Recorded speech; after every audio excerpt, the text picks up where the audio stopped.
Folks, got my alternator today, so I'm going to put this bad boy in. What I had to do is take off my cool air intake or your intake system here, just from this part. You don't have to take it off from the throttle body.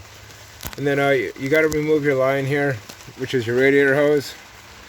Usually I go out with these squeeze clamps here, so you just get a pair of pliers, open them up all the way and squeeze the living daylights out of it and slip it over the hose. Now keep in mind that the hose does get squished down. See how it's dipped in? And because it's dipped in like this, it actually causes this to mushroom out. So you gotta squeeze it a little harder than you think, almost to the point to where it's maxed out in order to get over that lip. Then you gotta use, what I used was a small screwdriver, or I used a dental tool, which now I don't know where it is, which is not good, but that's how things roll here at the Guthrie garage. So anyway, I used a little dental tool I got underneath it to break the seal that it makes, and then I just pulled with the force of Zeus behind me and rocking it back and forth and then twisting it. I managed to pull it off, and then it does drift some out, so just be aware of that. Make sure you have a catch pan in the bottom, and then move that out of the way. I have it zip tied to around my one of the plastic garages. I just pulled it out and zip tied it around it for now. This way it's out of my way. And now I got my 15mm bolt, which I got my wrench on, which is one right here, and the other one is right down here. So you can't miss it. It's the only thing that looks like a bolt. Now this looks like there's an ear or something right here. I don't know what that entails or how to get to it yet, but I'm going to take these bolts off and hope I can wiggle it back and forth enough to see what's or where that thing is connected, if it's connected at all.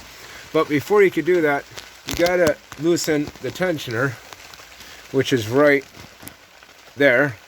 And the best way to do that, guys, is not to pry on it, but get yourself a little ratchet. You're going to see a square. Here, turn that on. You're going to see a square right, I'm going to point to it, right here. There's a little square. That square is where you put this. If you want to loosen, now this is a 5.7 Hemi, you want to lift up on it, and that'll loosen the belt to where you could get it off of your pulley here. So once again, you stick this square piece in the square of the tensioner here, right there, and then you just lift up on it and then pull your belt off. Just remember how the belt goes, guys. You can't screw a belt up really. It's flat on one side and it's grooved on another. So this is grooved. It's got to take the grooved side of the belt. This is grooved. It's got to take the grooved side of the belt. This one's smooth. See, there's no ridges on it at all. It's all smooth. Not like these. So if that's got the smooth, then the smooth side of the belt gets that smooth pulley. That's how you keep that in mind. And eventually you'll figure it out. Alrighty guys, I'm going to pause this video and go on to the next step and pull this alternator out. Alrighty, one thing I'm going to have to tell you guys right now is this bottom bolt. Best thing to do is with one hand, pull this radiator hose back and allow you to get a wrench or socket. I don't suggest, because you'll probably tear your radiator hose up. It's your lower radiator hose. So best thing to do is to get these ratchet wrenches at Harbor Freight. They're super cheap. They're like $20. You get a set of metric, and $20 you get a set of SAE. And this one here is a 15mm, and that's what you need to take this this alternator out. And without this ratchet wrench, I would be here forever, because I'm going to have to keep in mind, this is one bolt. Now, you only have this much threads in, so it's not too bad, but you got to, yeah, a lot worse than what you think it is. So because that, as you can tell, look how many times I'd have to take a wrench off and on just to do what I'm doing right now. That would be such a pain in the butt. and it's a flexible wrench to begin with, so it pivots, and it's a socket or it's a wrench on one side and basically like an open socket on the other. And supposedly there's a short bolt and a long bolt, so we'll see. My wife's in the house right now making coffee, so because you can tell it's raining. Well, this is 2020 February. There's my wife now making coffee. And it is starting that stupid ice storm that everybody's talking about. So, what better time to work on this shit? Alrighty, got the new alternator in here. Just got the 13 millimeter nut here for the power. One thing I have to show you guys is that if you look right there, you're going to see little tiny ears right there. See that little ear? Or if you look on that plastic thing, there's going to be two little grooves. One ear goes in that groove. See it? See the little groove right next to it right there? So it fits in that little groove, that slot.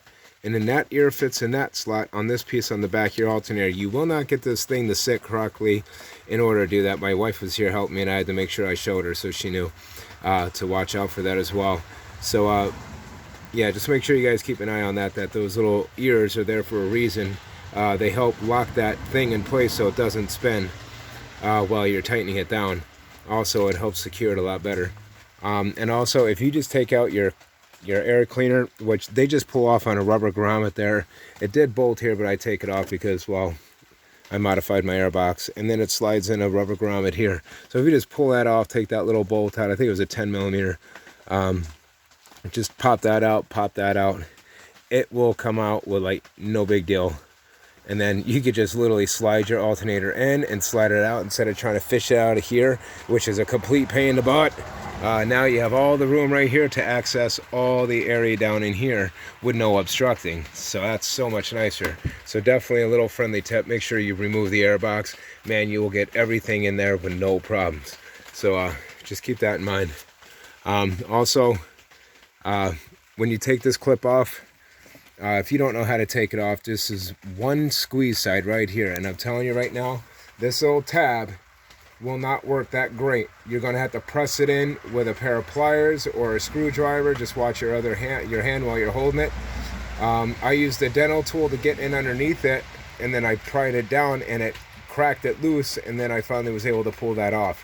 But until then, the best way to do it is take this air cleaner out and pull your alternator out this way so you can access all your connectors just like this. So now once you move this out, you have full access to your alternator and all the wires.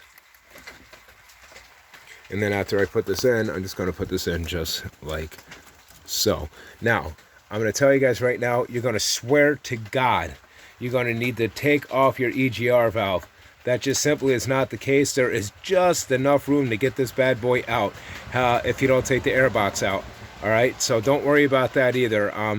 Just make sure that when you do it, it's going to have to drop downward. And this top ear gets wedged right in there because of this piece here and this piece here. It literally gets wedged in there tight. You're going to have to jiggle it up and down really fast, and you'll break it loose. But then once you do, you just got to watch this line down here, because this is what it likes to hit and get bound up on while you take it in and out. But if you remove this air box, man, you're going to have so much easier of a time. All right, guys, keep that in mind. Okay, quick update. The replacement alternator comes with a 12 millimeter nut. The factory had a 13 millimeter. Just another heads up. Alrighty, just a quick update. See this hose? If you take this box out, you won't even have to disconnect your damn hose here. You won't even have to worry about that. Just a heads up.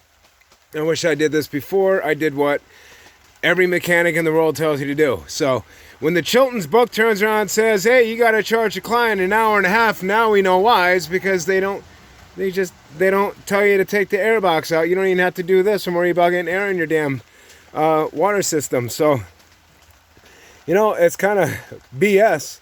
They have you do that. But just another friendly reminder and friendly tip here. Make sure when you, before you put this in, the big bolt goes up top and the little bolt goes in the bottom.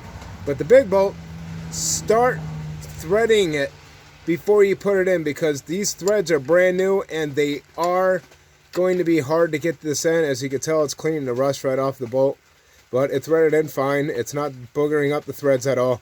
It's just they're new threads and the casting in it is just not going to be smooth. So make sure you pre-tighten this before you stick it up there, or you're not going to know if you're stripping it out or not. So keep that in mind. Alrighty, now as you can tell, the radiator hose, it did good, you know, really did. Tucked right in there. You really don't need to take that off if you take the air cleaner off, right, or in the air box off. So I just basically did a temporary shield until I can modify a plastic lid for this, which I'm going to do somehow. Anyway, this is basically what it was. Now you can see why it's so hard to get to the alternator, which is all the way in there. And the tensioner pulley, you are really going to have a hard time. Just make sure that when you do it, keep the belt on the inside to where the pulley is, because if it's on the outside and you have your ratchet out, you won't be able to get it around your ratchet to get it on the pulley. So when you put it around that pulley there, just tuck it all the way underneath the pulley on your tensioner and tuck it in this way so it's back here. See how far back it is? Don't have the belt on the outside, have it on the inside of that pulley of your tensioner. Other than that, guys, it goes in fairly easy. Not too long at all. If you take that air box off, it'll probably take you about maybe 25 minutes to do the alternator after you take the air box off, which is just a matter of taking that off. Anyway, this is Red Hat Reviews saying the alternator should be fixed and done now. Next is that.